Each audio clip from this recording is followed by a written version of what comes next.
নমস্কার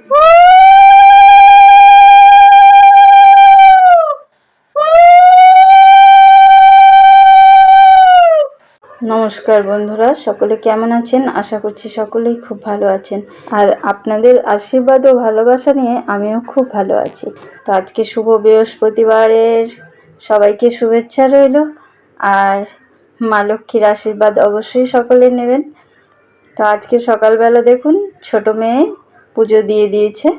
ওর ইচ্ছে হলো, তাই আজকে ও সকাল সকাল বেশ সুন্দর ঠাকুর সাজিয়ে গুছিয়ে পুজো দিয়ে দিয়েছে। তো ওর এই পুজো দেওয়াটা আপনাদের কীরকম লাগলো অবশ্যই কমেন্ট বক্সে জানাবেন। কিন্তু ভিডিওটি ভালো লাগলে অবশ্যই সকলের মাঝে শেয়ার করে দেবেন। তো এইটুকুই বলার ছিল আমার। আর আমার সকল বন্ধুদের জন্য রইল অনেক অনেক ভালোবাসা, অনেক শুভকামনা। ধন্যবাদ। সকলে ভালো থাকবেন। জয় মা লক্ষ্মী।